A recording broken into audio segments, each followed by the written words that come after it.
Казан сөйлей. Хәерле көн, хөрмәтле радио тыңлаучылар. 15 сәгать 10 минут. Сез Татарстан радиосы тапшыруларын тыңлыйсыз.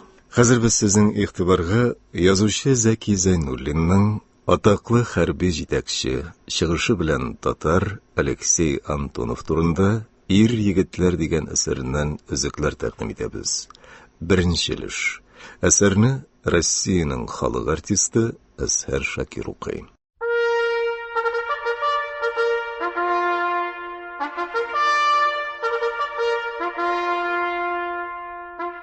1888 елның иссе август азаклары иде.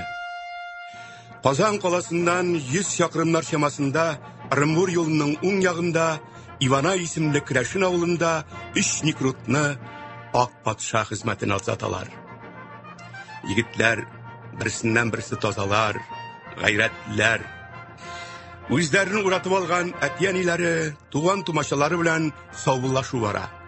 Кичкенә гәүдәле, ачык йөзле, ап-пак сакал мыеклы, җилкәсенә төшеп торган узын чәчле, карадан гына киенгән, азрак кына салмыш поп та шулар арасында.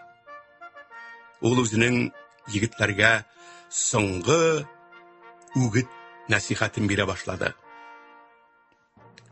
Патша хезмәтендә хәмергә бирелеп китмәгез. Бәйрәмнәрдә генә бераз тот калагыз. Бик тә тырышып, тугры хезмәт итегез. Патша командирлары биргән коралны яхшы итеп өйрәнегез.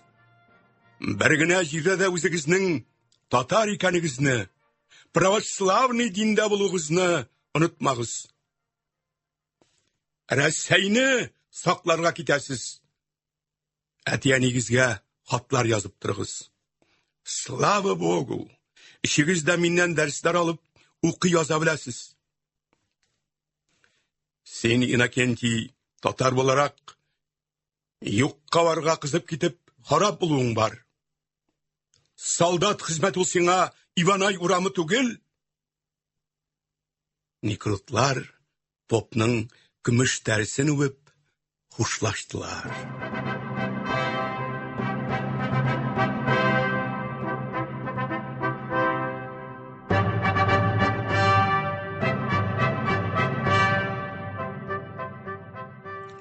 Таза гәүдәле, 4 ел Чиркәү приход мәктәбендә белем алган Иннокентий Антоновны атлы артиллерияга пушка өстерәп биреп алдылар.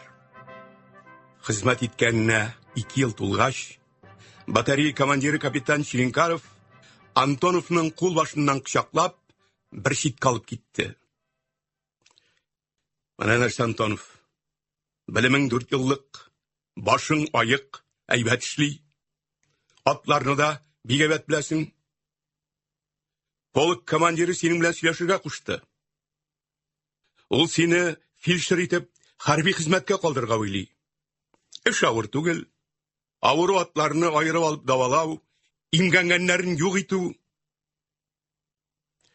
Елына бер мәртәбә ат заводына барып, полк өчен атлар сайлап алып кайту. Син уйлый тор. А мин полковник Устиновка доложить термин. Есть, ваше благородие, сез кушканча мин уйлармын. Иннокентий уйланып, берничә көн йөрде.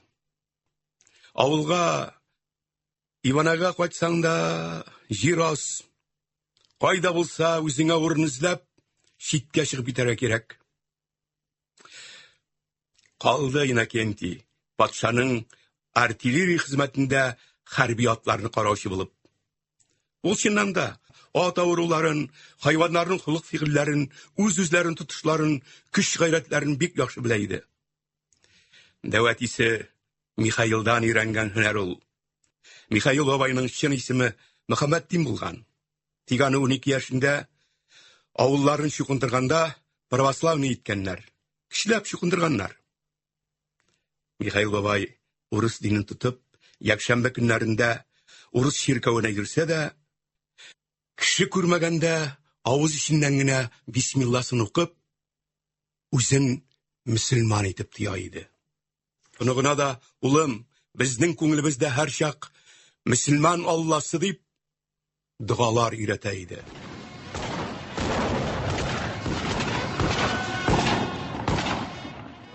Хәрби фельдшер Антонов батарея командирының рөхсәте белән пушкадан ата башлады.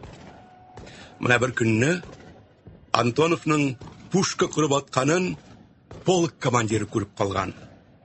Сиңа, Антонов, пушкадан атарга кем рөхсәт итте? Капитан Чилинкаров. Тидер аласыңмы соң?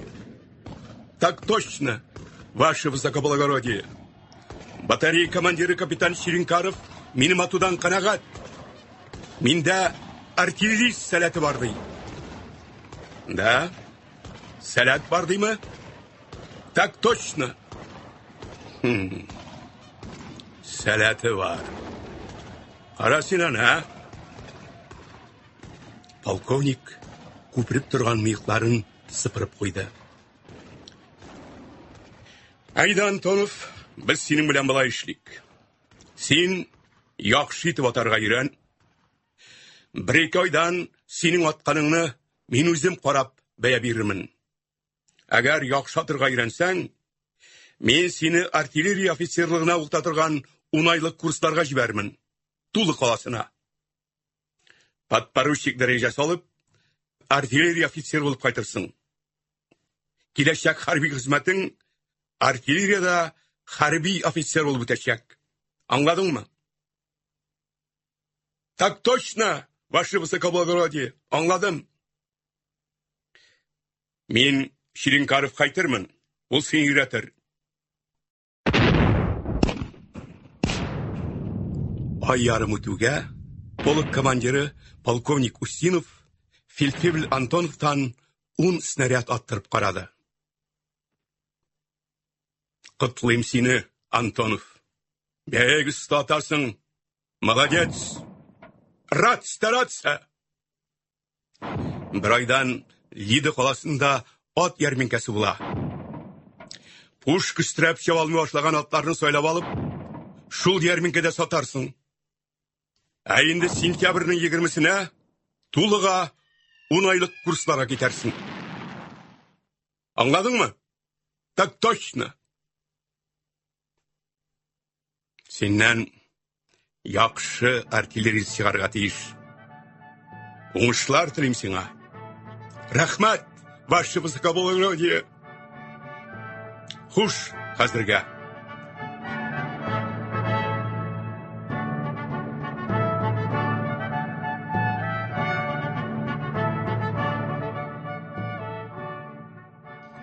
Он 12 июльдә Гроднодан ерак түгел урнашкан белорусларның Лида каласында ат ярминкәсе булды. Иннокентий ат ярминкәсен бер мәртәбә карап чыгып, атларның бәяләрен сораштырып чыкты да 4 солдат янына кире кайтты. Тавышын бик күтәрмичә аларга мөрәҗәгать итте. Менә нәрсә, хезмәттәшләр? Хәзер без барыбыз да бергә басабыз да чиратлап эш атлары һәрберсе 12 тәңкә 6-7 яшьлекләр генә дип алмаш-тилмәш кычкырабыз. Атлар сатылгач, һәрберегезгә бер шишә араклык өлеш чыгарам. Булдырабызмы? Булдырабыз! Соң инде, мәгәр истә булгач сатабыз инде, сатабыз.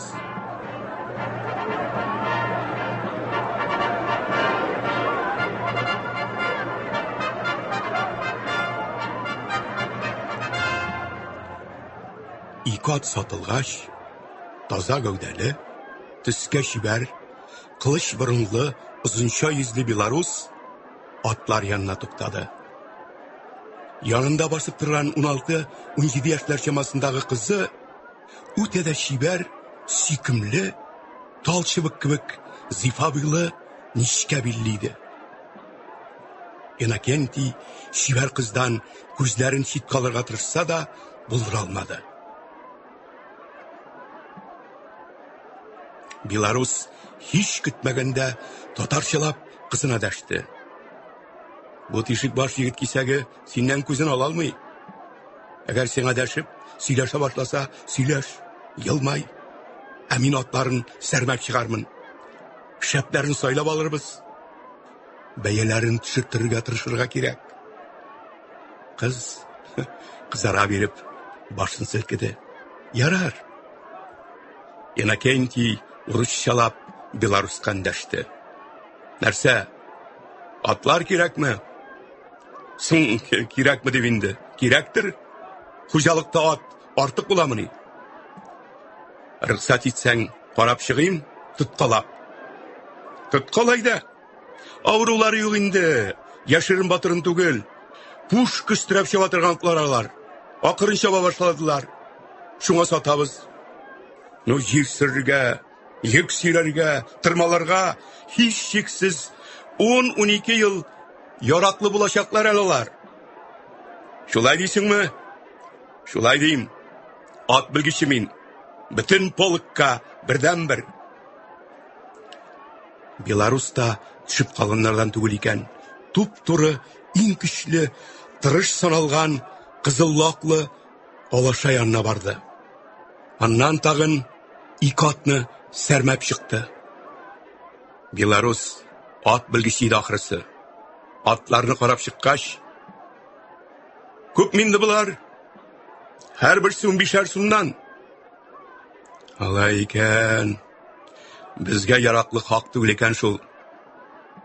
Сүзсез генә басып торган кызына тагын татарчалап дәште. Әйдә кызым, киткән булып кыланыйк. Иннокентий көлде дә татарчалап әйтеп салды. Атлар, шалылар бит инде сиңа.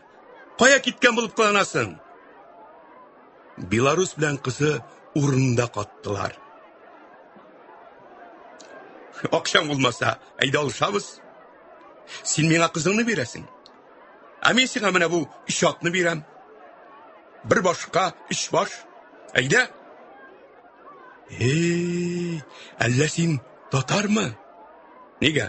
Күрмисеңме? Татар мин. Минем кызымны 3 аткамы? Нигә? Азракмы әллә? Алайса тагы бер атны өстим.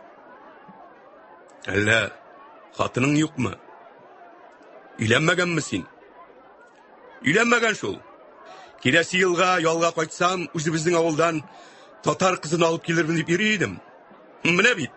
Монда да бар икән. Татар сәвелгән кызлар. Соң ничә? Татарлар бит без. Литва татарлары. Монда яшисезме?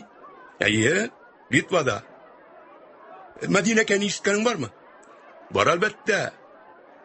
Татар мырзасы Якубовский авылы. Исемең ничек синең, ат саудагәре?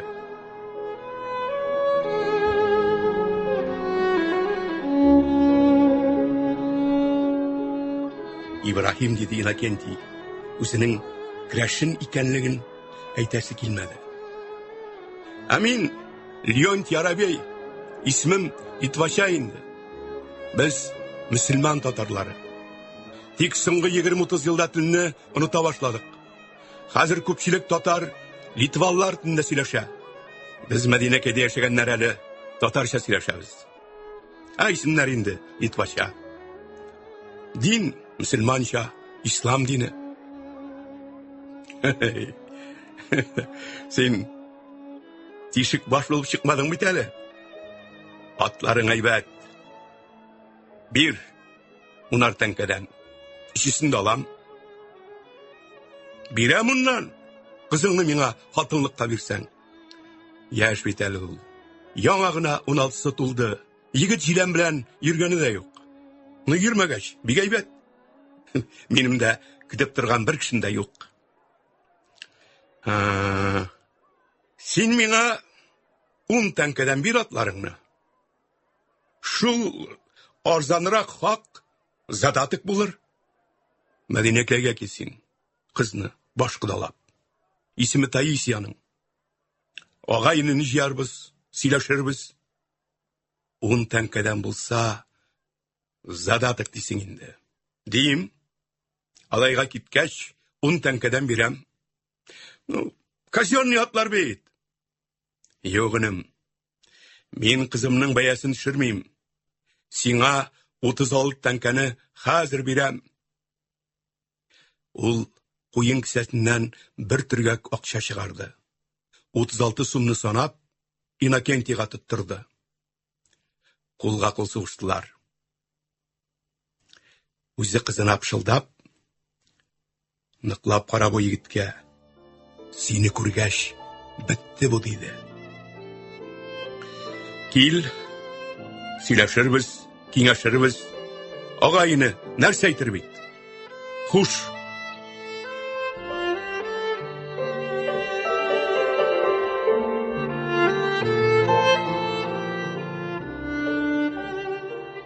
Он көн узгач, Антонов полк командирыннан рөхсәт сорап, җиңел трактаска җигелгән парад белән Мәдинәкәйгә шибәр кызны күрү белән чыгып китте. Тиз тапты Леонтий Аравиның йортын. Көтеп торганнар диярсең, парадны бурып, капка төбенә туктауы булды. 12 яшьләр чамасында җитез бер малай капка ачты. Иннокентий трантастан төшүгә килеп аңа кул бирде дә пышылдады: "Әтисенең керәшен татар икәнеңне белгән. Таисия апайтырга кушты. Өйгә кер. Әти атыңны тугармаска кушты." Иннокентий ишеткәннәрен уйланып, өйгә керде. Өй эчендә киң озын өстәл артында йорт хуҗасы япа-ялгыз утыра иде. "Исән саулыкмы, Леонтий абзый?" "Аллага шөкер, исән имен без әлегә. Үзеңнең исәнлекләрең ничек?" "Зарланмыйм, әйбәт кенә." "Кем? Ибраһим бит әле син. Фамилияң ничек?" "Мин, Леонтий абзый, татармын. Тик мөселман түгелмен, керәшен. Православный диндә. Минем бабайның әтисен кичиләп чукындырганнар. Керәшен булсам да, кыска гына мөселман дугаларым белән. Минем исемем Иннокентий, фамилиям Антонов. Син үзеңне мөселман дигәч, керәшен булганны әйтергә минем кыюлыгым җитмәде. Шунлыктан мөселман дидем, Ибраһим дидем." "Алай. Димәк, керәшен инде син. Керәшен. Ә мөселман дугаларының кайсын беләсең? Укып күрсәт әле." "Дугаларның озынрагы бисмилла була. Ә кыскарагы менә булай: Ла илаһа иллаллаһ Мухаммад Расулуллаһ. Ла илаһа иллаллаһ Мухаммад Расулуллаһ дисең инде син булай булгач. Шул ике дуга инде минем белгәннәр. Атлар караганда хәрби хезмәттә диюм, мин һәр чак бисмилланы укыйм."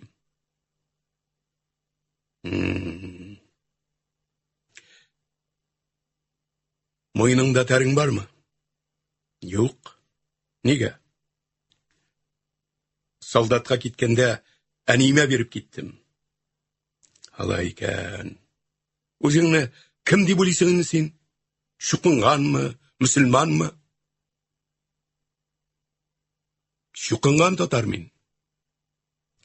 Бераз дәшмичә утырдылар. "Нинди максат белән килдең инде син безгә? Курыкмыйча, ачыктан ачык сал чыгарып. Кызыңны бир миңа. Син миңа бабай бул, мин кияү булыйм. Әлбәттә керәшен мин. Вәләкин иң беренче чиратта мин татар егете. Һәм гомерем буена татар булып калачакмын. Ә минем кызым мөселман бит, намаз укый, ислам динен тота. Укысын намазын, тотсын динен. Мин киң күңелле кеше. Кызыңны бер кайчанда җәберләмәм."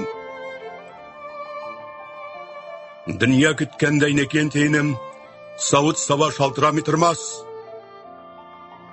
Син менә бүген килгәч үзеңне мөселман Ибраһим мин дип тагын бер мәртәбә әйтсәң, беткән идең. сөйләшеп татырмышы қуып шығара едім. Әйда біз сенің білән бұлай етейік. Сені сентябрьда офицерлікке оқырға жіберелер екен. 10 айға. Бар, оқы, офицер болып қайт. Мен ада қызымын офицерге беру дәреже саналашақ. Келіштік ме? Мен Таисияны алырмын деп келген едім. Аны көрге ярай ма? Ярай, не ярамасын дей. Қазір шақырам мен аны. Мына мұнда сөйләшігіз.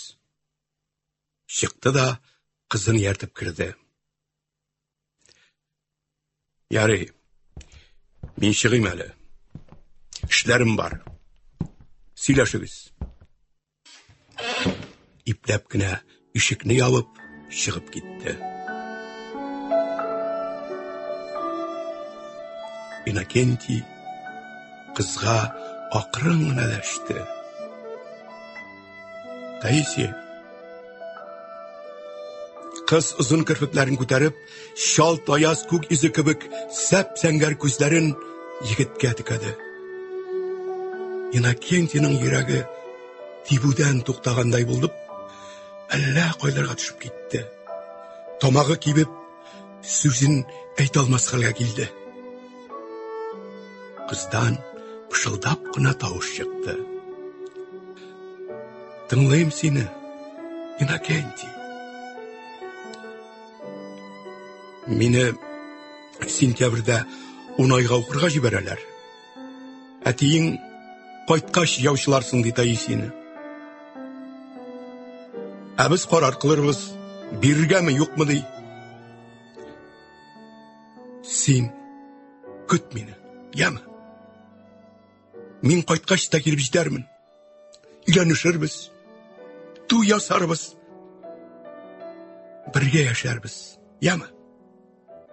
Кыз бала егеттән зәңгәр күзләрен алмыйча тагын пышылдады. Я, мин сине көтәрмен. Шул чак ишек ачылып, аннан ата булган кеше күренде. Ярар, Иннокентий, бар, укып кайт, хуш. Исән булыгыз.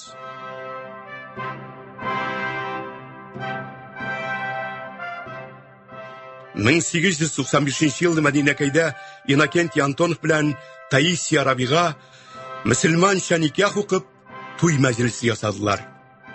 Бабасында братына кунак булганнан соң Иннокентий парад җигелгән бричкага яшь бишәсен утыртып, аның бирнәләрен төяп, үзе яшәгән Гродно крепостына алып кайтып китте.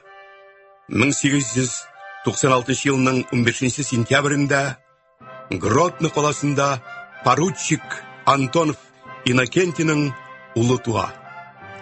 Аңа Иннокентийның әтисенең исемен кушалар, Алексей. 1904 елда улылар Алексей гимназияга укырга керә. Кичкенә гәүдәле, зур башлы, аз сүзле бу малай табигаты белән китап дөньясына чума. Нәрсә генә сорасалар да, бирелгән сорауга бу малай кыска гына, вә ләкин иштәлек итеп җавап бирә. Арифметиктан бирелгән иң авыр мәсьәләләрендә тиз генә чишеп, җавабын әзерләп куя.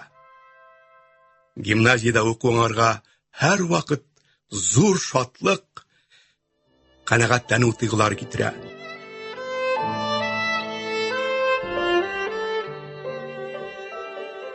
Хәрби маневрлар вакытында Алексейның әтисе Иннокентий суык тидереп, үпкәләре шишеп, 10 көн дигәндә бу дөньядан китеп бара. 3 балалы Таисия Леонтьевна тол кала. Улы Алексейга нибары 12 яшь. Үлгән артыннан үлеп булмый татар. Яшәргә кирәк. Ятим калган капитан Антонов гаиләсенә 1914 елда Сугыш башлангач, Петербургта 4 бүлмәле фатир бирәләр. Тик бәлә бер килә башласа, килә инде ул. Петербургка күчеп, 2 айда яшәмиләр. Кайтып шишенгән җиреннән әниләре коридорда егылып, җан тәслим кыла. 18 яшьлек Алексей 2 туганы белән ятим кала. Мәдинәкәйдән әнисенең тол калган сеңлесе кызы Луиза белән Петербургка күченеп килә. 2 ятим гаилә бер булып тату гына яшәп китәләр. 1915 елда Алексей Антонов гимназияны тамамлый. Һәм Петроград университетының физика-математика факультетына укырга керә.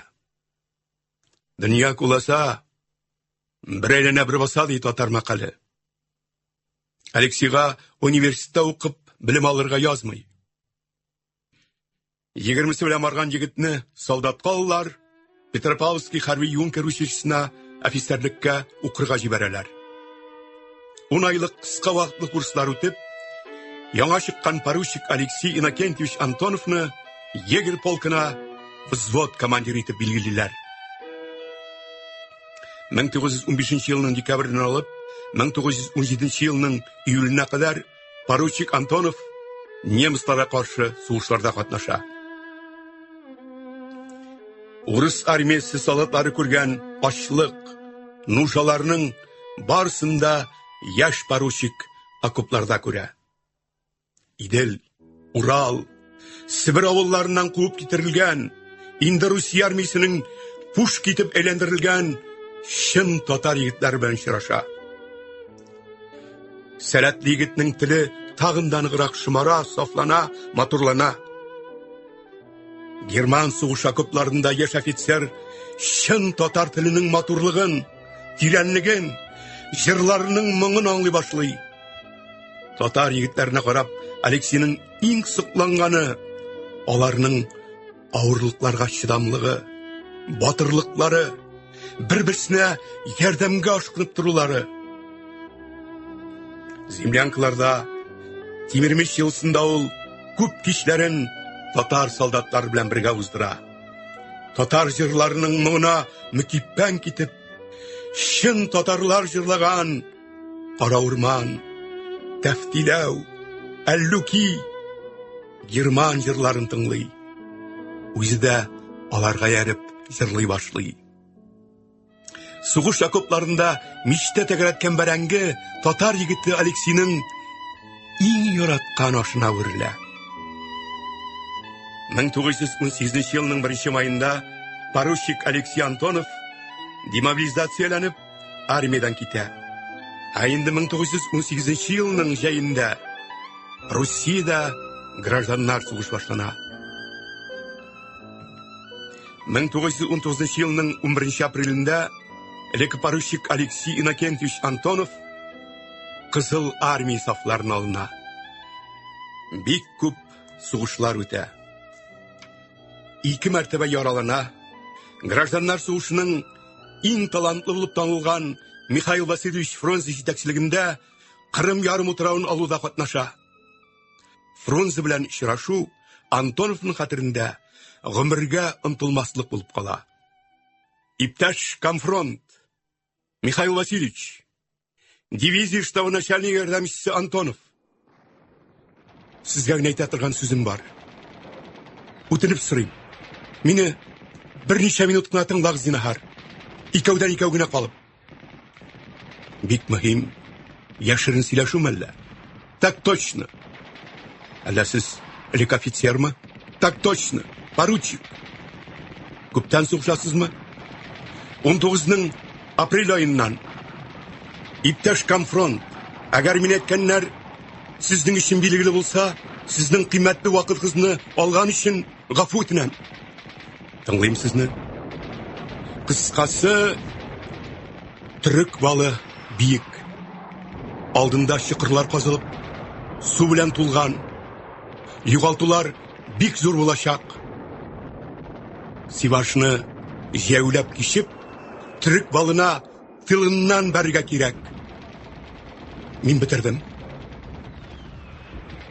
Siz bu turda birersin ayttыңызмы? Yok. Sizге генә әйтәм.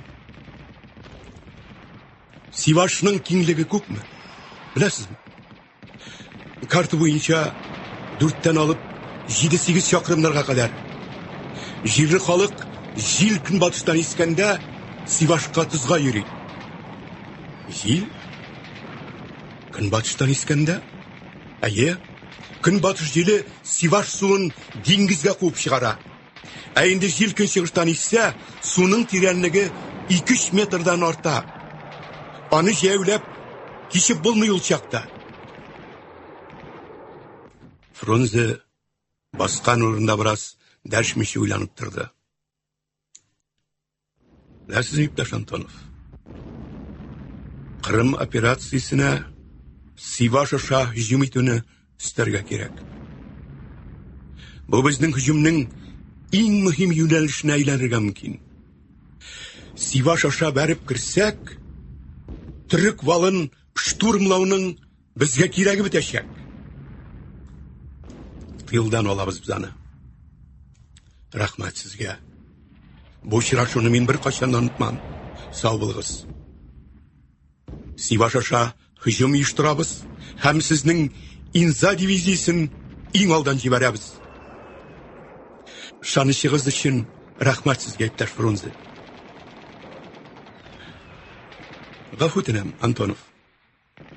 Фамилиягыз урысныкы булса да, сөйләшүегез ничектер татарчарак кебек яңгырый. Милләтегез буенча сез кем? Татар түгелсездер бит? Сез ялгышмадыгыз. Татар мин, иптәш Фрунзе. Керәшен татары. Фрунзе елмайды да татарча дәште. Ах, шулаймыны? Керәшен татарымыны ярысы? Әйе. Шәп халыксыз татарлар. Башлы егетсез, Антонов. Рәхмәт сезгә. Мине игътибар белән тыңлаган өчен үзегезгә рәхмәт, иптәш Камфрон. Сау булыгыз, иптәш Антонов. Сау булыгыз, иптәш Камфрон. Сез татарча яхшы беләсез. Мин бит Бишкек каласында кыргызлар, татарлар арасында үстем. Һәр вакыт татар булып калырга тырышыгыз. Мин үзем дә бит урыс түгел.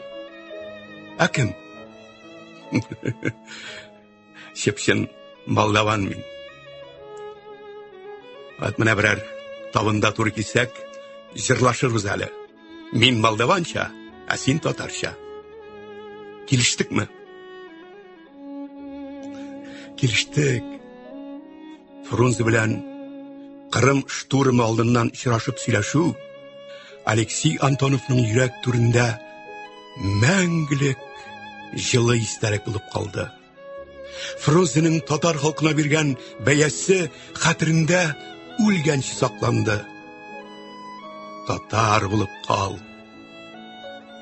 Татар булып.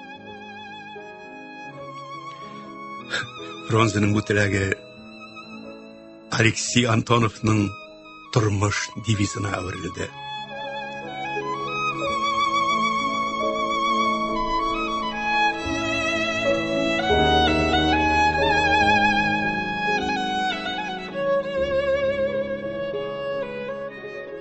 Кырым өчен көрәштә катнашкан кызыл дивизиялар арасында Инза дивизиясе иң тәртипле, иң сугышчан дивизия санала иде. Анда Идел буенда үскән татар егетләре була. Ноябрь суыкларында кишек итекләр, солдат ботинкалары белән Сивашны кичеп, акларның чәнечкеле чыбык белән 3 кат уратып алынган окопларына, пулеметларына татар егетләре ташланалар. Кырым аклардан азат ителде.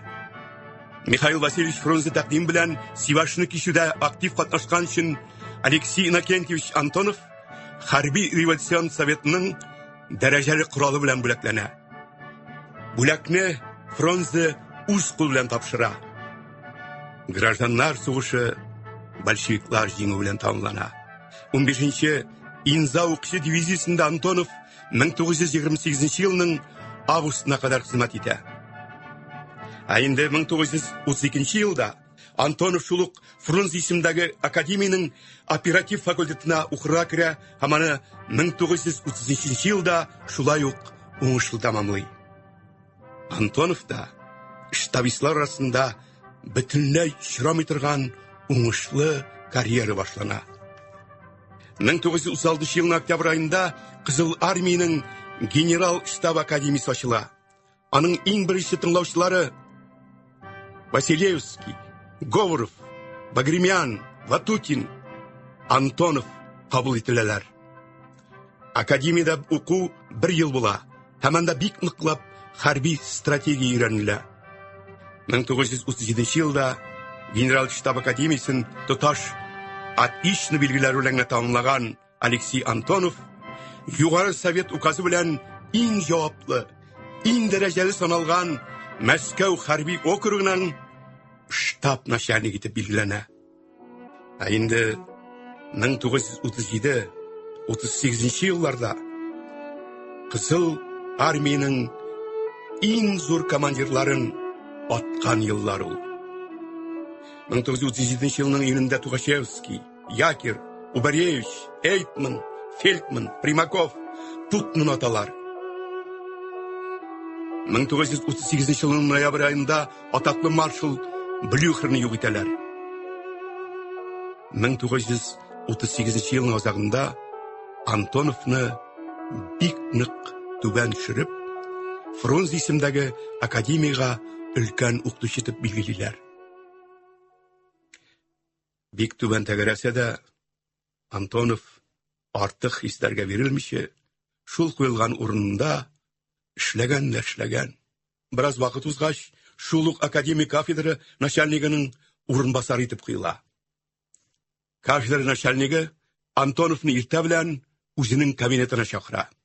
Алексей Иннокентьевич, 21 апрельдә иртәнге 9-га генераль штабка барасыз.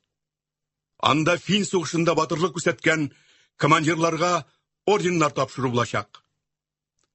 Орденнар тапшыру тантанасы тәмамлангач, шулар арасыннан 25 командирны безнең академияга 10 айлык курсларга сайлап аласыз. Білімлі полк командирлары җитешми.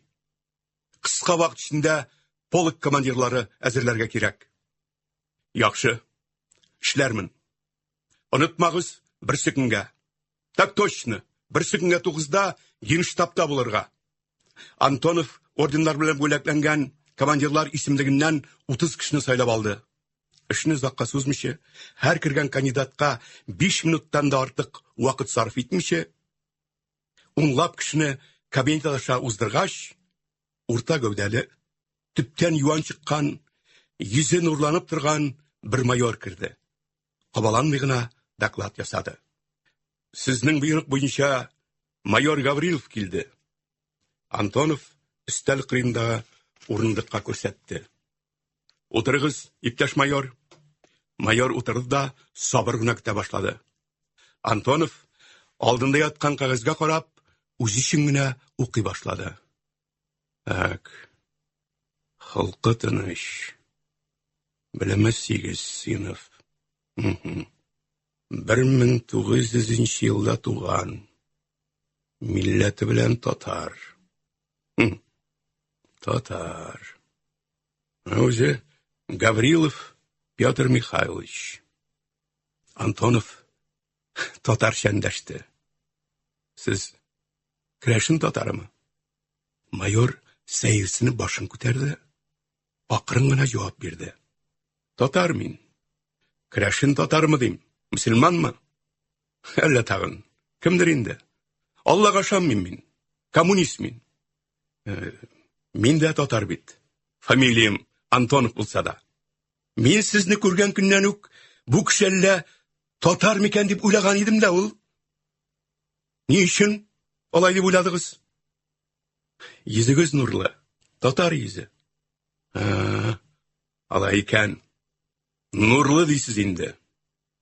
Нурлы йөзле булса ул кеше татар була инде, Нилектән инде ул? Алай, Табигать, без татарны шулай яраткан инде. Бер нәрсә дә эшләп булмый. Нурлы йөз белән яшибез. Ярар, калдырыйк хәзергә. Әйдә, урыс теленә күчик. Сезнең ихтиярда. Кызыл йолдыз ордены алдыгыз. Нәрсә өчен? Беренче көннән үк сугыштым, шуңадыр инде. Рота белән командалык иткәнсез икән. Әйе, сезнең өчен яхшы перспектива ачыла. 10 ай яисә 1 елга укырга. Безнең укыту академик курслар дип атала. Сез укытучымы?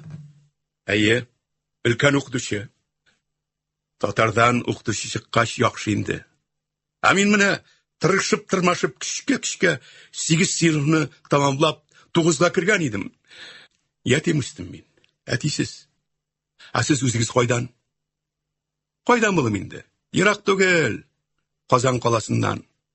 Әлбәдә исемле авылдан. Туганнарыгыз бармы? Бөтен әлбәдән минем туганнар белән туп-тулы.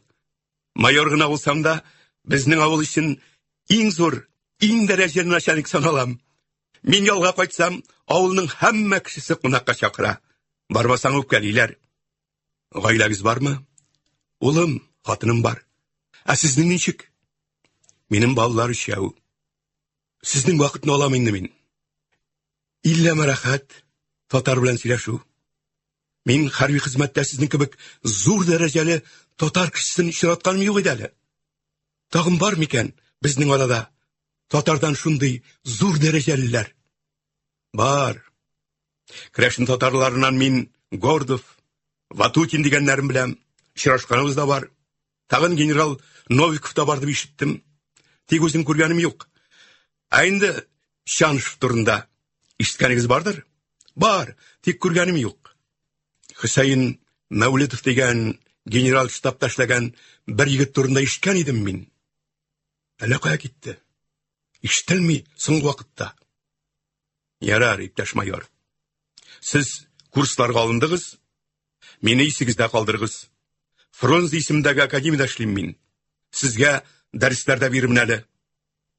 Без татарларга бер-беребезгә ярдәм итеп, аркадаш булып яшәргә кирәк. Мин инде сезгә караганда бәләкәй кеше. Яшькә дә, урын дәрәҗә белән дә. Тик туры килсә, миңа тулысы белән ышаналасыз. Чын татар егете мин, иптәш полковник. Рәхмәт сезгә. 1941 елның март башында 10 айлык курсларын тамамлап, майор Гаврилов Белоруссия хәрби округына полк командиры итеп билгеләнде. Округка китәр алдыннан үзе кебек майор Нигъмәтуллин дигән татар егете белән Антоновны ресторанга кунакка чакырды. Антонов ялынып тормады, риза булды. Тик бер генә шарт куйды. Цивильно, гражданский булыгыз егетләр. Ресторанда 2 сәгать чамасы утырып, өчесенә 5 йолдызлы бер шешә армян коньяк эчтеләр. Ашап ичеп, азрак бер-берсен мактап, тостлар күтәрделәр. Иң матур тосны Гарифулла Нигъмәтуллин әйтте. Мин бу тосны үзебезнең татар халкы өчен тәкъдим итәм. Безнең халык кебек эшчән, тәвәккәл, акыллы һәм киң күңелле тагын берәр халык бар микән бу дөньяда? Юктыр дип уйлыйм мин. Үзебез өчен егетләр, татарлар өчен. Рестораннан чыктылар. Антонов такси чакырды. Урамда такси килгәнне көтеп тордылар. Антонов шылдап кына: "Быел җәй Германия белән безнең арада сугыш башланачак.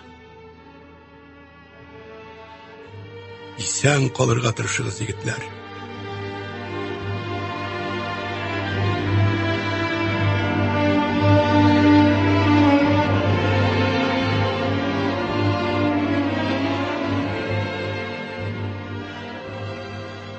Ана, таксида килә. Башта мин сезне илтеп куйым. Аннан соң кайтырмын. 1941 елның март айында генерал-майор Алексей Антоновны Киев Особый Харби округының штаб начальнигі орынбасары етіп белгіләделәр. Белгіләгәндә Антонов белән Кызыл армия генерал штабының яңа начальнигі генерал Жуков сөйләште. Бу аларның беренче мәртәбә очрашулары иде. Антонов Жуков кабинетына рөхсәт сорап кирип, доклад ясады. Иптәш армия генералы генерал-майор Антонов сезнең буйрык буенча килде. Жуков Антоновка тизгенә карап алды да кискен тавыш белән сорады. 38 елның азагында сине ни өчен Мәскәү округының штаб начальнигына төшерделәр? Белмим. Ничек инде белмисең? Төшергәндә сорамадыңмы ни? Ник аласыз дип? Сорау бирсәң бирмәсәң дә барыбер төшерәчәкләр дип уйладым. Уйладың? Син әле уйлый да беләсеңме ни? Беләм. Уйлый торган шәхесләр бүген көндә Кызыл армиядә сирәк очрый торган экземплярларга әйләнеп бетеп баралар. Сиңа бүгенге көндән хезмәт итәргә Киев Харби округы бирелә. Округның штаб начальнигі урынбасары дәрәҗәсе. Аңладыңмы? Аңладым. Сезне білімлі, культуралы, эшчән штабист дип миңа характеристика бирделәр. Миңа яхшы, аккуратны, төгәл, акыл белән эшли торган штабистлар кирәк. Көтелмәгәндә тагын сорау бирде. Якир Убаревич белән таныш идегезме? Антоновның аркасына суык йөгерде. Тик ул үзенә каушарга ирек бирмәде. Җавабын тыныч кына тавыш белән кайтарды. 35 елда Якир Харьков Харби округы командующий иде. Ну, ничегрәк иде инде ул? Мин хезмәт иткәндә Якир білімді, таләпшән, кішілеклі жетәкче иде. Убаревичны күреп кенә беләм, якыннан таныш түгел идем. Штабларда эшләгәннәргә начальник буларак минем таләпләрем катгый һәм җитди булачак. Ялгышсагыз, яисә начар эшләсәгез, миннән шәфкать көтмәгез. Бу аңлашыламы? Аңлашыла. Синең иң беренче начальнигың округның штаб начальнигі. Аннан соңына округ командующие. Аңладыңмы? Аңладым.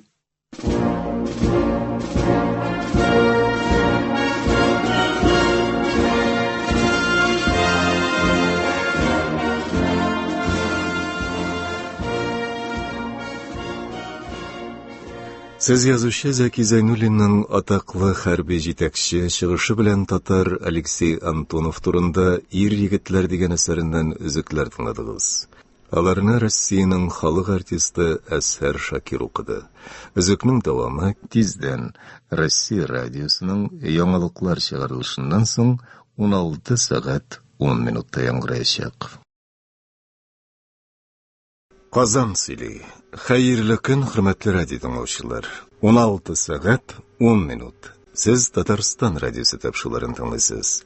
Хәзер без сезнең игътибарга язучы Зәки Зәйнуллинның атаклы хәрби җитәкче чыгышы белән татар Алексей Антонов турында «Ир егетләр» дигән әсәреннән икенче өзекне тәкъдим итәбез.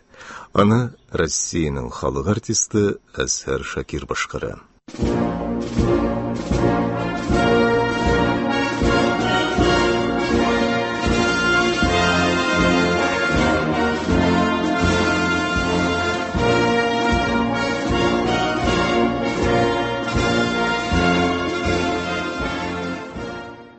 Мен 1941 елның 22 июнендә фашистлар Германиясе Советлар Союзының дәүләт чикләрен бозып кирип, сугыш башлады. Сугыш башлануга Советлар Союзы коточкыч катастрофа алдына килеп баса. 2 ай эчендә көнбатышта тупланган 4 миллионлык Кызыл армия гаскәрләре немецлар тарафыннан туздырыла, 3 миллион Совет солдаты әсир төшә. Чөнки Кызыл армия гаскәрләре әзерлексез һөҗүмгә күтәреләләр. 1941 елның август башында генерал Антонов Көньяк фронт штабының начальник итеп билгеләнә. Командующий маршал Будённый, а штаб начальнигы генерал-майор Антонов. Килгән көннән үк Антонов оператив хәлне көн-төн өйрәнә. Разведка аша немец гаскәрләренең санын, коралын, бигрәк тә күпме танклары, самолетлары барлыгын, гаскәрләрнең кайда, ничек урнашуларын тикшерә һәм ныклы карарга килә. Контр удар әзерләп, фашистларны Ростов-Доннан алып ыргытырга. Һөҗүм планын Антонов бер кемгә дә күрсәтмичә, үзе төзи һәм картага да аны үзе төшерә. Семен Будённый белән төне буе һөҗүмдә катнаша торган гаскәрләрне техник коралны барлап картасында утыралар. Иртән генерал Антонов Мәскәүгә генераль штабка чыга. А Будённый яшитеңнә һөҗүмгә барачак гаскәрләрне алгы сызыкка туплый башлый. Сталин куйган рөхсәтне алып, Антонов Мәскәүдән самолет белән штабка кайтып төшә. 3 көннән немец һич кенә дә көтмәгән Ростов һөҗүме башлана. Һөҗүм уңышлы чыга. Бу Кызыл армияның 1941 елда ясаган иң беренче уңышлы һөҗүме. Нәтиҗәдә фашист кораллы көчләренең беренче танк армиясе тармар ителә. Һәм җиңелү белмәс фашист гаскәрләре Ростов-Доннан 60-80 чакрымга куыла. Уңышлы уздырылган һөҗүм операциясе өчен Семен Будённый һәм Алексей Антонов хәрби кызыл байрак ордены белән бүләкләнәләр. Шунда әйтергә кирәк, 41 елны бик сирәк генерал андый орден белән бүләкләнгән. Талантлы генерал Антонов өчен штаб эшендә киң юл ачыла. Кайда авыр, Антонов шунда. Немец Сталинградка абынып егылып, инде шәһәр эчендә бер генә адым да алга бара алмыйча, үз канына үзе төнчыга башлагач, Антонов рөхсәт алып Мәскәүгә Ли-2 самолеты белән генерал штаб начальнигы генерал-полковник Василевский янына чыга. Шул көнне кичен кабинетына кирип, Василевскийга доложить итә. Иптәш генерал-полковник, генерал-майор Антонов килеп җитте. Я, нәрсә белән килдең? Күрсәт. Антонов кулындагы кичкенә яссыз чемоданны ачты да, аннан кара төстәге күн папка чыгарды.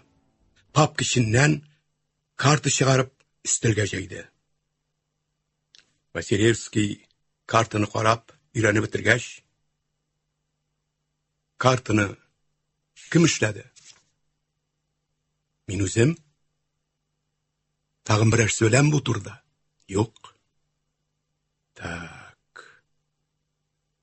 Димәк, бер кеше дә бу картада тәкъдим ителгән операция турында белми. Хәзер сез беләсез инде. Сер итеп кенә әйтәм, ноябрь азагында фронтта бик зур һөҗүм булырга тиеш. Шуны оештырырга һәм үткәрергә иптәш Сталин маршал Жуковны билгеләде. Чөнки ул һөҗүм Жуков тәкъдиме. Барлык булган резервлар шунда берләшәк. Көньякка немецларның Кавказдагы 3 армиясын уратып алырга, капчыкка тыгарга тәкъдим итәсең. Беләсеңме, ул 3 немец армиясында күпме танк, күпме көч.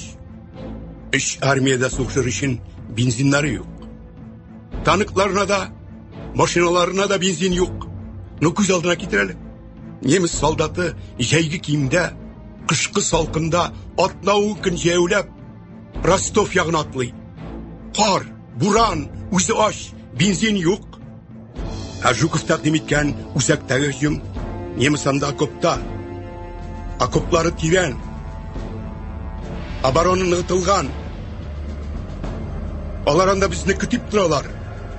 Ә монда яп-ялангач, тап-такыр өстәл кебек тип-тигез дала. Немыста бөтенләй обороны юк. Жуков Сталинга үзәк фронттан һөҗүм итеп, Гитлер гаскәрләрен уртадан ике якка ярып, һәрберсен айрым-айрым тармар итәргә кирәк дип стратегик план төзеде. Сталин миннән сорый: "Сез, Василевский, нәрсә уйлыйсыз бу турда?" ди. Чыннан да, сезнең фикер ничек? Мин авыр хәлдәмен. Сез бик дөрес фикер йөртәсез. Үзәк фронттан немец тук, окопта, блиндажда утыра. Корал, снаряд, патрон бугаздан. Ә син тәкъдим иткән планда немец үзе килеп кергән капчыкка. Оборонасы юк дәрәҗәсендә. Ни булса булыр, мин иртән иртүк иптәш Сталинга кирергә тырышырмын. Тәвәккәллек. Алексей Михайлович, сез иптәш Сталинга доложить иткән чакта бу планны мин генә эшләгәнне әйтергә ярамый. Кем мин? Маршал Жуковка каршы. Беркем дә түгел. Әгәр дә сез бу планны генераль штаб кушу буенча төзеде дисәгез, дәлиллерәк, авторитетлырак булачак бит, а? Но идея бит синеке, Алексей. Синеке һәм бик шәп план бит. Мин иртәгә иптәш Сталинга кирип доложить итим. Иптәш Сталиннан чыккач, сезне чакыртып алырмын. Сау булыгыз. Икенче көнне Антонов Василевский кабинетында хуҗасын көтеп утыра иде. Василевский кайтып кирде. Авыр адымнар белән үз урынына үтте. Кара төстәге күн папкасын җайлап, өстәл читенә куйды да урынына утырды. Кабаламый гына һәр сүзне уйлап сөйли башлады. Ну, Алексей, нәрсә генә әйтергә инде сезгә? Иптәш Сталинга бик ошады безнең генераль штаб тәкъдим иткән һөҗүм планы. Сталинградны камарга кирәк икәнне ул хуплады. Ә менә немецларның Кавказ группасын капчыкка тыгарга риза түгел. Ни өчен? Көч җитәрлек түгел ди. Үзәктәге һөҗүмгә кирәк ди. Һәм Сталинградны камап алу операциясының Жуков һөҗүменә ярдәмче итеп карарга гына кирәк ди. Димәк, Сталинградны камап алу операциясе тик үзәктәге һөҗүмгә ярдәм итү генә булып кулланыла. Шулай, дустым. Сталин өчен Жуков бик зур стратегик һәм полководец. Менә монда ул иптәш Сталинга бик зур җиңү вәгъдә итә. Ярар, Александр Михайлович. Мин кузгалыйм инде. Ничә еллар сине беләм, Алексей. Барбер гаҗәпләнүдән туктамыйм. Каян килә сиңа шушы кадәр төпле уйлап, тирән анализ ясау? Татар бит мин, Александр Михайлович. Татар. Мин бит синең милләтеңне сорамадым. Сәләтеңә, талантыңа гына сокландым. Мин урыс, син татар. Шунда нәрсә булган? Минем өчен син дус һәм Антонов. Бетте китте.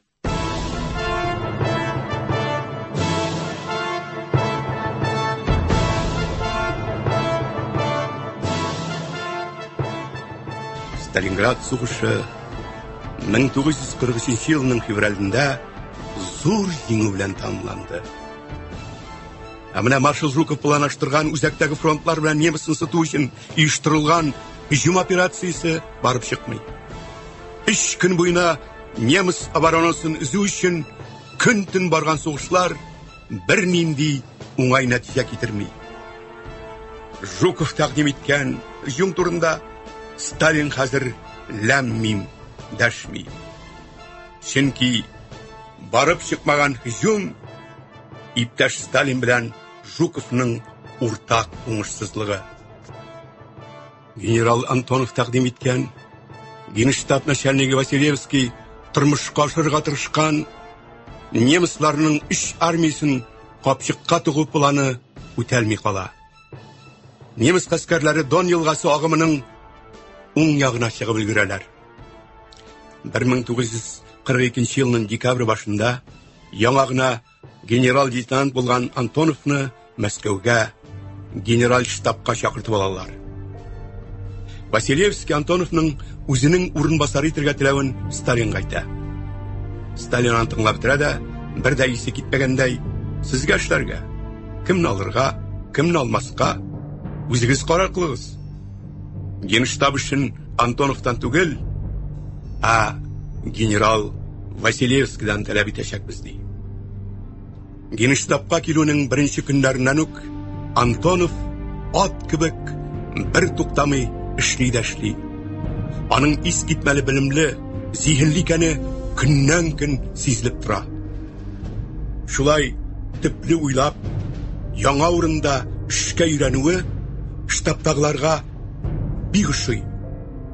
Тәүлегенә 4 сәгать йоклап, көненә 17-20 сәгать эшләп, ул үз эшенең чын белгеченә әйләнә һәм нәтиҗәле уңышларга да ирешә. Штабистлар аңлыйлар.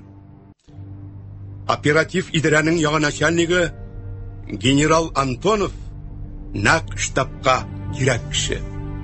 Акыллы кеше яши бу, генерал-лейтенант Антонов. Кем булды соң әле бу? Каян таптылар моны? Сталин генерал Антоновны сынау өчен бик тә җаваплы командировка затырга бирек бирә. Максат бер генә. Фронтлардан ничек әйләнеп кайтыр, кайткач ниндирәк доклад ясар. Сталинның штабистларга карата үз уе була. Яхшы штабист, яхшы командирда булырга тиеш. Шуның өстенә, яхшы штабист булу өчен гаскәрләр тормышын белү фарыздыр. Иптәш Сталин Василевскийны чакыртып хәлне аңлата. Иптәш Василевский, сез күзенчә фронтларда, Антонов монда, Генштабта. Генерал Антонов минем уемча бик талантлы, сәләтле кеше. Холкы тыныч, ул курыкмыйча иң авыр хәлләрендә ничек бар, шулай доложить итеп бирә ала. Димәк, булай итәбез. Антонов сезнең беренче урынбасар гына булып кала. Килештекме? Так точно, иптәш Сталин, килештек. Яхшы. Хәзер нәтиҗә ясыйк. Сез фронтта, командировкада чакта, штаб начальнигы вазифаларын генерал Антонов башкарыр. Yes, иптәш Сталин. Инде хәзер барыгыз, сау булыгыз.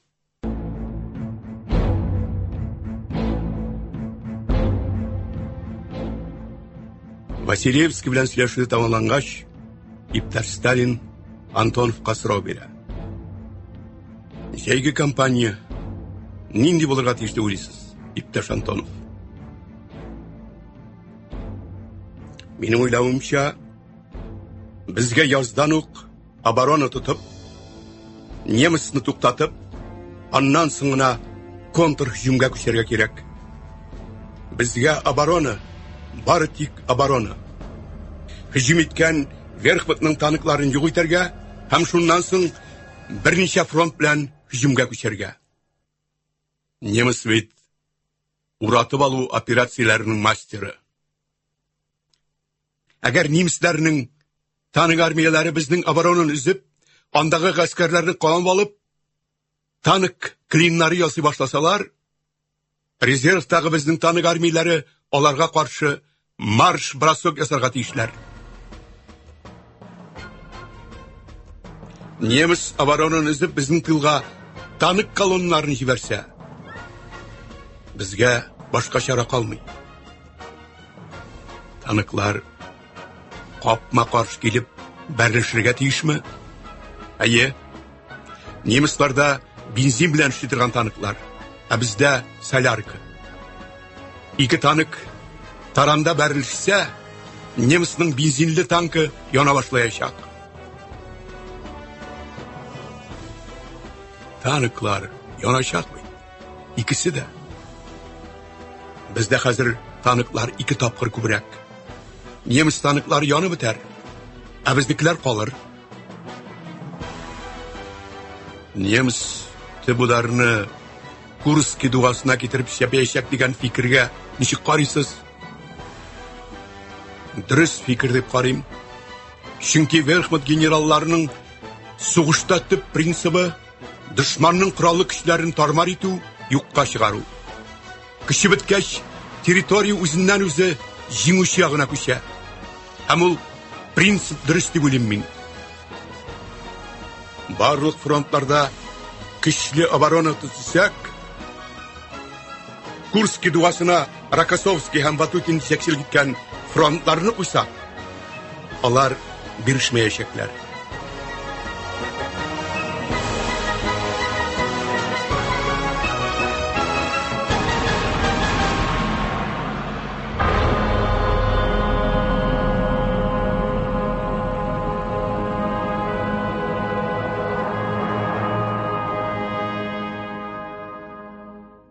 Юғары баш командующий Йосиф Сталин қаршында үшін яқшы білген үшін, қиылығы үшін, докладларын құрықмышы турдан-туры һәм дұрыс ясаған үшін Антонов зур авторитет қазана. Антонов генштабта эшли башлағанның бірінші күнінен үк ауырлықларының, жетіссізліктерінің, жеңілулерінің бірсінде яшырмышы Сталинға жеткіре біле. Қорықмай.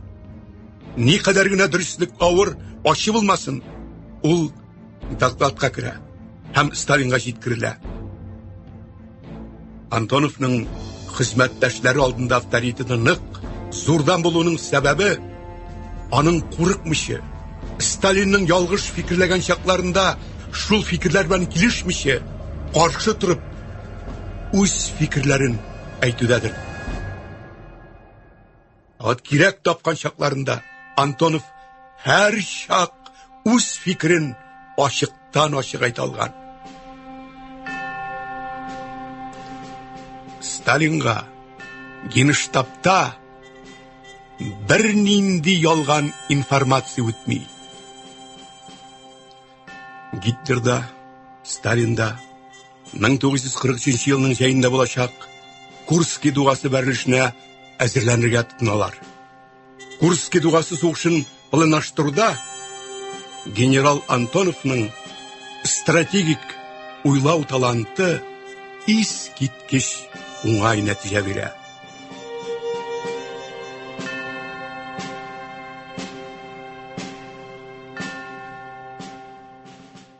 Мен 1944 жылғы хәрби операциялар арасында ең мөһим болған Белоруссияда стратегик код белән Багратион исеме бирелгән операцияны планлаштыруны генерал Антонов үз өстенә ала. Шул хакта ул Сталинга мөрәҗәгать итә. Иптәш Сталин, Багратион планын эшләүне минем үземә генә башкарырга рөхсәт итүегезне сорыйм.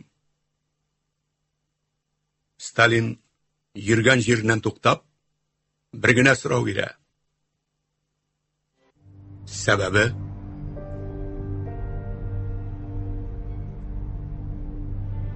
Информация шиткә китмәсен өчен мин Багратион өстендә үзем генә япа-ялгыз гына эшләрмен. Япа-ялгыз дисез? Бу кадәр авыр эшкә сез физик яктан чыдарсызмы соң? Чыдармын, татар бит мин.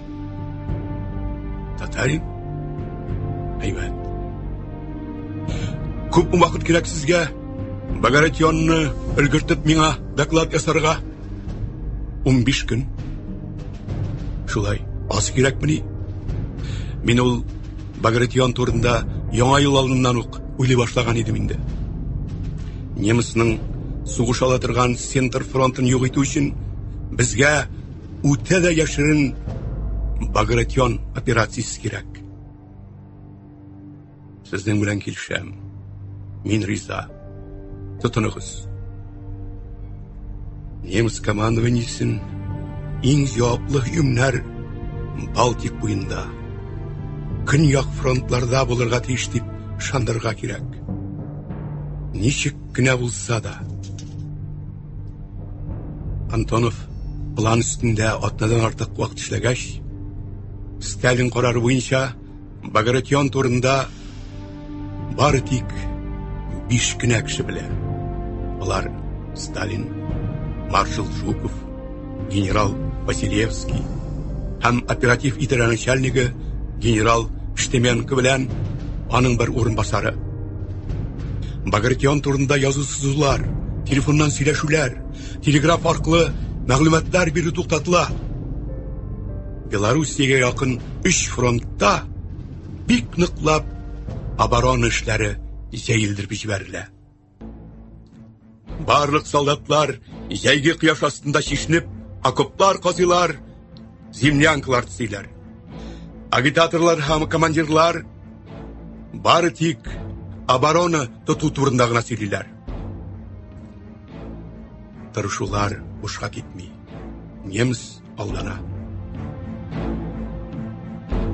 Фронт командующие, немецның атаклы генералы Модель, урыслар аның фронтыннан башка бер генә җирдә дә һөҗүм алып бармаячаклар дигән фикердә була. Модельгә кушылып Германиянең генералитеты да нәкъ шулай уйлый. Сугыш, һөҗүм бары тик Балтик буенда гына булырга мөмкин дигән фикергә килә.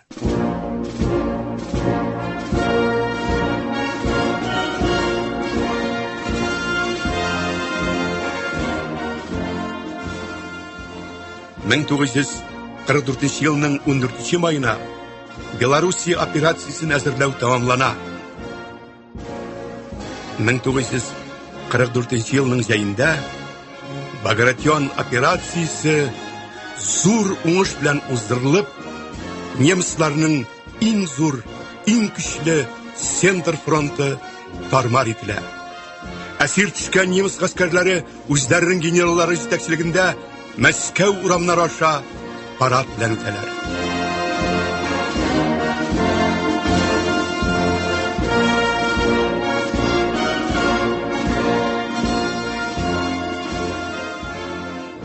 Мен 1944 елда армия генералы Антонов Сталин җитәкләгән Совет делегация составында Ялта конференциясендә катнаша.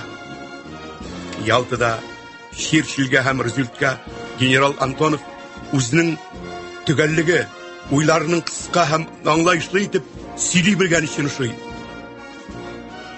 Шуның өстенә ул француз, немец телләрендә белә.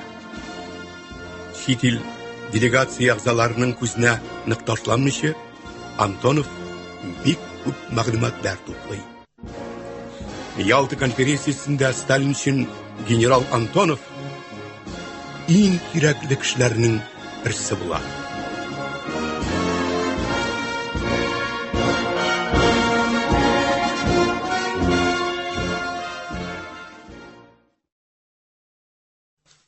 Мен 1945 елның май урталарында генерал штаб начальнигы генерал Антоновның өстәлендәге телефон шалтырый. Антонов трубканы ала. Тыңлыйм. Гафу итегез, иптәш генерал. Сезне генштаб дежурный борчый. Тыңлыйм сезне. Менә монда гражданский киемдәге бер кеше үзе турында сезгә доложить итүемне үтенә. Фамилиясе Гаврилов. Ул үзен майор ди. Гаврилов? Майор? Так точно. Сорагыз әле. Петр Михайловичмы? Мин сорадым инде, Петр Михайлович. Менә нәрсә, иптәш Сивцов. Сез ул майорны хәзер үк минем кабинетка алып менегез. Слушаюсь.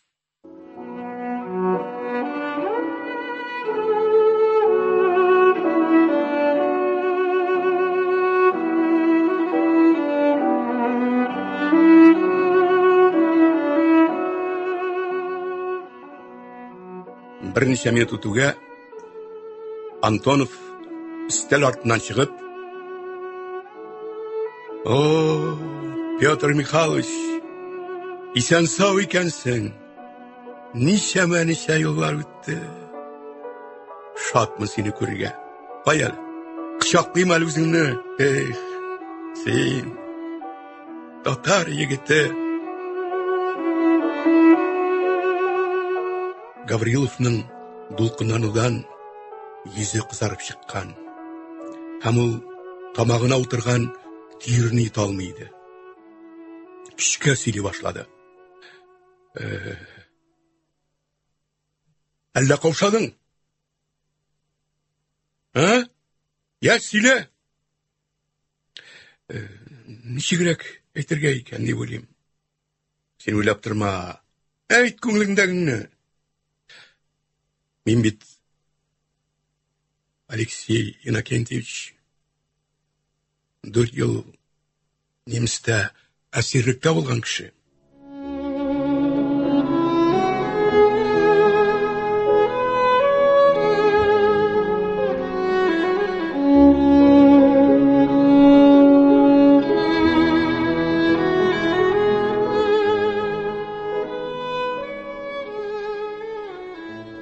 Антонов гаҗәпләнеп Гавриловка карап алды.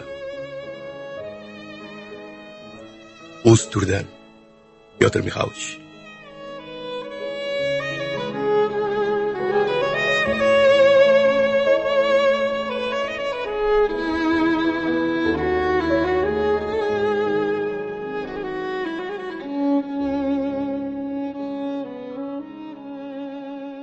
Утыр инде, зинһар.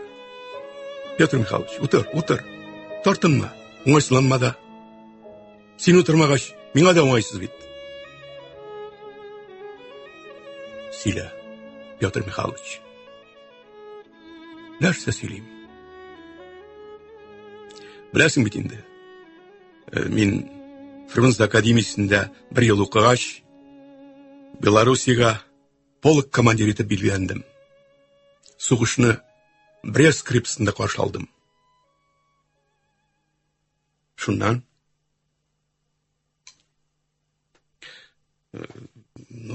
китте сугыш, китте кырылыш.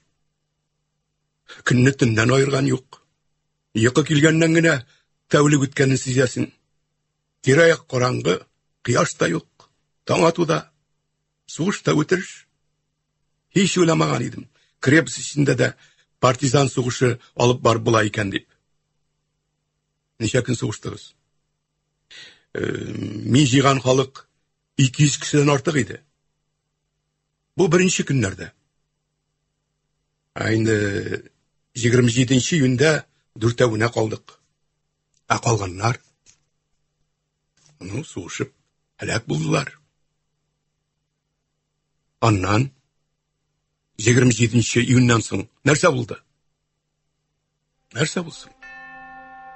Иптәшләр һәлак булдылар. Минем соңгы җир астындагы ат конюшнасында булды.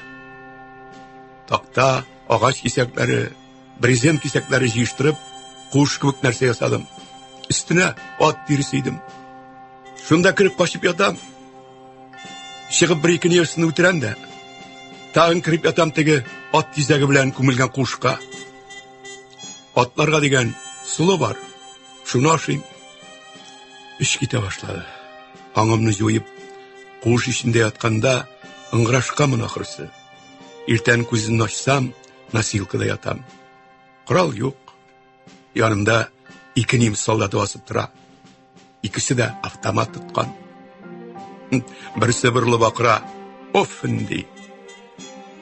Соңнан концлагерда белдем. Минем күзне ачканны әйтә икән. Шул менә. Син әсирлеккә төшкәндә кайсы числа иде? Төгәл белмим инде. Тик июльнең 30-мы, 31-ме икән? Ай азагы инде. Антонов ышанып бетмәде. Июль түгел, июньдер, Петр Михайлович, июль айы, чөнки мин 40 көнгә якын сугыштым ул фашистлар белән. Шуннанмы? Әйе. Бреста больница кебек нәрсәгә салып дәваладылар мине. Бер атна узгач, мине күрергә 3 зур генераллары килгән. Берсен бәк зур фон Бок дигән генерал диделәр. Нәрсә карыйлар инде?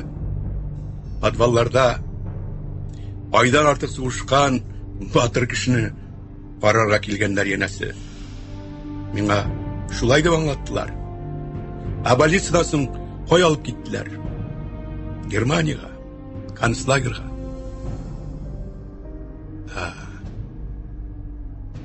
Сез әсирләргә бу сугышта иң авыр язмыш төште. Әйдәбез синең белән, Петр Михайлович, булай идек. Шушы 2-3 көн эчендә мин сине Кызыл армиягә кире кайтарып, хәрби хезмәткә урнаштырырга тырышып карармын.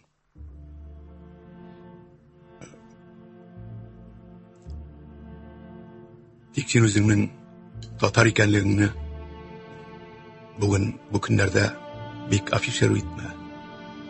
Ни өчен? Сәбәпләр бар. Хәзер яз. Менә сиңа кагаз, авторучка һәм кара. Син инде язу сызуны онытып барасыңдыр. Истәлекләрне язырга кушасыңмы? Германиядә, сортировочный комиссиядә атна буе яздым. Нәтиҗәсе нинди? Шанмадылар. Бреста шундый сугышлар барганын белмиләр дә. Кичкеннән Гаврилов тагын Антонов кабинетында утыра иде. Алексей Иннокентьевичның вакыты бик аз. Шуңа ул сүзен кыска тотты. Бер кагаз сузды. Нәҗүше адрес белән район военкоматына бар. Анда сиңа майор дәрәҗәсен күрсәтеп, офицер таныклыгы бирерләр. Военком сиңа майор мундиры табар. Фотога төшеп, аңарга китереп бир. Таныклык сиңа иртәгә әзер булыр. Әгәр фотосын бүген тапшырсаң. Монсы бер, икенчесе. Менә шушы адрес белән НКВД управлениесенә барырсың. Сиңа анда Сибирдәге концлагерь начальнигы урынбасары итеп билгеләнгән назначение бирерләр. Үстән бик каты күрсәтмә бар. Немец тоткынлыгыннан кайткан офицерларны, генералларны кире Кызыл армия сафларына алмаска. Мин сине НКВД карамагына хезмәттәргә махсус җибәрәм. Анда таныш егетләрем бар минем. Татарлардан. НКВД җитәкчелек иткән Тайшет концлагерыннан синең кебекне эзләмәсләр. Сорамыйм да, гафу ит. Гаиләң ничек? Хатында 10 яшьлек улым да сугыш башлангач юкка чыктылар. Эзли башлыйм инде хәзер. Ярар, эзлә. Таба алмасаң, мин ярдәм итеп карармын. Өстәленнән үрелеп, гәҗиткә төрелгән төргәкне алды. Сиңа акча монда. Бик күп булмаса да, ай ярым, 2 айга җитәр.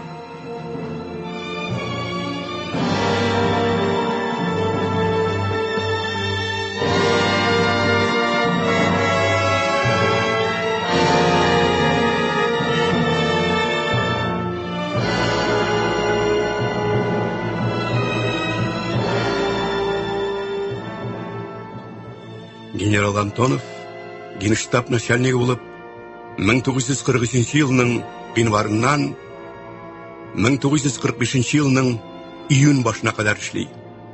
Соңгы көне 8 июнь 1945 ел була. 1945 елның 25 майында маршал Жуковны Сталин кабул итә. Иптәш Жуков, Үзәк комитетта бір яхшы фикер әйтелде. Июнь азагында Мәскәүдә Кызыл мәйданда җиңү парады уздырырга кирәк. Парадны оештыру, үткәрү, парад белән командалык итү сезгә тапшырыла. Сугыш елларында сез бик күп көч, тырышлык куйдыгыз. Шундыктан парад белән сез командалык итәргә тиеш. Парадны кем кабул итәчәк? Сталин дәшмичә генә Жуков каршында туктый. Димәк, килештек, иптәш Жуков. Парадны сез әзерлисез. Һәр фронт үз байрагы белән, командующий җитәкчелегендә Мавзолей алдыннан Владимир Ильич яныннан уза. Парад башлангач та Мавзолей алдына фашист байракларын ташлауны оештырырга кирәк. Тыңлыйм, иптәш Сталин. Барыгыз, оештырыгыз, сез азат.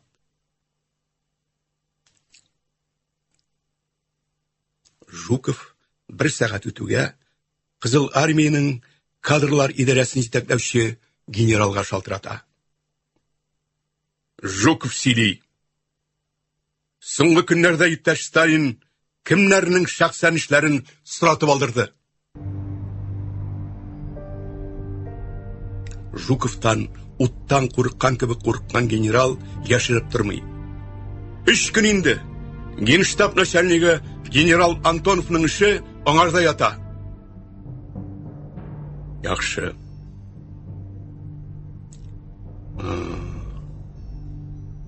Димәк, Антоновны Сталин парадны кабул итүче итеп куеп, миннән аңарга доклад ясата. Кызыл мәйданны бөтен илгә күрсәтеп, мәсхәрә у миңа мәсхәрә.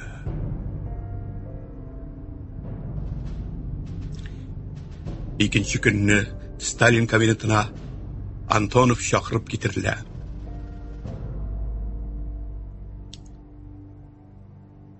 Вак-төяк мәсьәләләр чишелгәннән соң, Сталин Антоновка белмәмешкә салышып сорау бирә.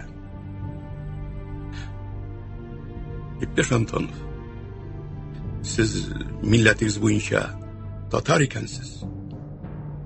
Әйе, иптәш Сталин, татар мин. 23 июнь көнне Кызыл мәйданда җиңү парадын уздырабыз. Парад белән маршал Жуков командалык итәчәк. Ә сез җиңү парадын генераль штаб начальнигы буларак кабул итәргә тиеш. Иптәш Сталин, Жуков бит маршал. Ә минем дәрәҗәм аңардан түбән, армия генералы. Үзәк комитетта мин дә бу турда уйладык. Һәм сезгә иртәгә үк маршал дәрәҗәсен бирәбез. Тик менә сез татар икәнсез. Безнең сәяси яктан караганда татар кешесе маршал булырга тиеш түгел. Ни өчен? Чөнки урыс халкының татарга негатив карашы бик көчле. Маршал булу өчен, иптәш Антонов, сезгә милләтегез буенча урыс кешесе булып язылырга кирәк. Маршал Конев та 44 елда урыс булып язылды. Бүген үк документальны оформлять итегез. Иртәгә сезгә маршал дәрәҗәсе бирү турында указ булачак. Рәхмәт, иптәш Сталин. Минем сезгә бер генә соравым бар. Нинди сорау? Бирегез. Милләтем буенча мин татар, ә сез, иптәш Сталин, милләтегез буенча грузин. Шулай булса да, сезгә бит генералиссимус дәрежесін указ белән бирделәр.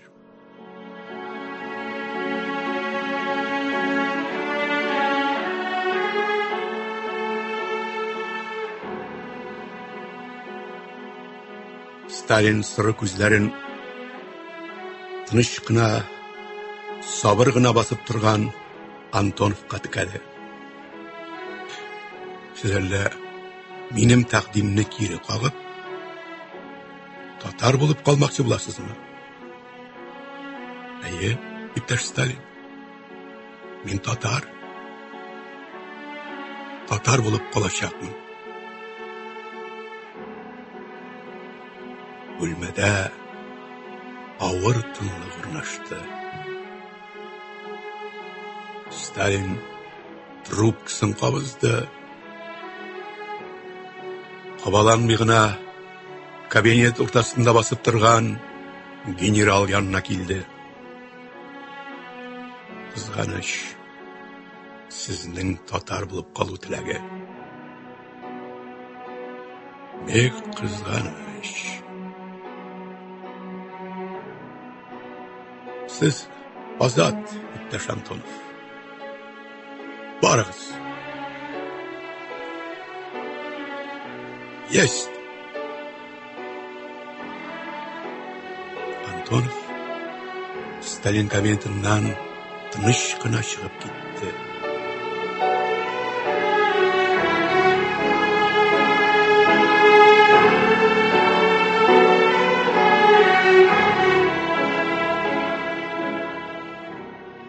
Ил өчен, җиңү өчен, бөтен көчен, сәләтен биргән искиткеч талантлы армия генералы Татар Антоновны башкача Сталин кабинетына кертмәделәр.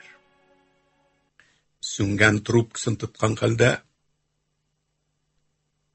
Сталин кабинет уртасында бик озак басып торды.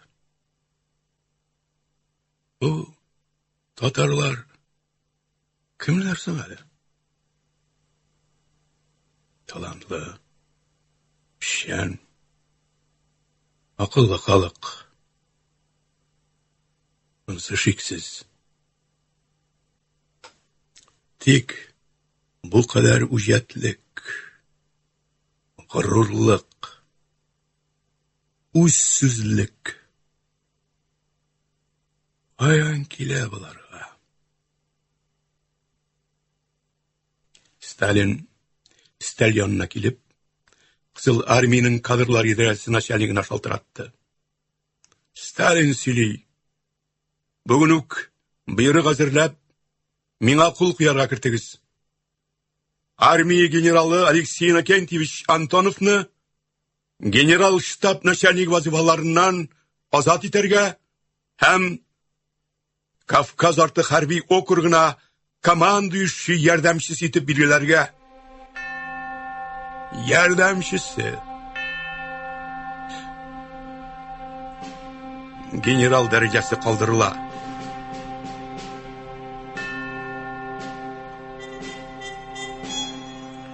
Буйрыкны язгач, миңа кул куярга кертегез.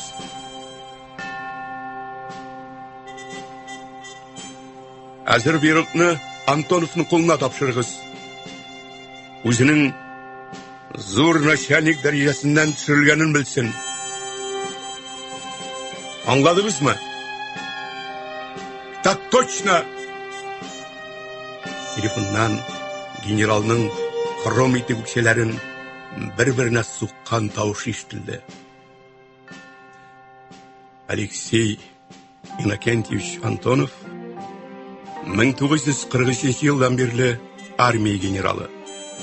Ул 1962 елның 18 июнендә 66 яшендә вафат була. Һәм аның бердән-бер генералның җәсәде Кремль стенасына җирләнгән. Кремль стенасына куелган бердән-бер татар улы. Менә алар батырларның батырлары. Брест крепости командиры Петр Гаврилов, немисларның 72 самолетін бәріп түсірген Ахмет хан Сұлтан, бірінші болып көкірегі білен неміс зотын қаплаған Шакир Мұхамеджанов, орыслар Александр Матросов дейлер. Жеңу байрағын Ристак башына бірінші болып ілуші Ғазиз Захитов.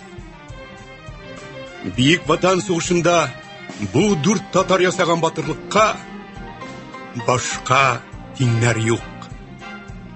Жеңу ордені білен бөлектенген бірден бір генерал Антонов Алексей Иннокентьевич. Бейік ватан соғышы жылларында ең башлы, ең білімді. Совет армиясына жеңу яулауда бүттін күшін салған, пайда кетірген кіші татар халығылы генерал штаб начальнигі Алексей Иннокентьевич Антонов. Урны ижмақта болсын.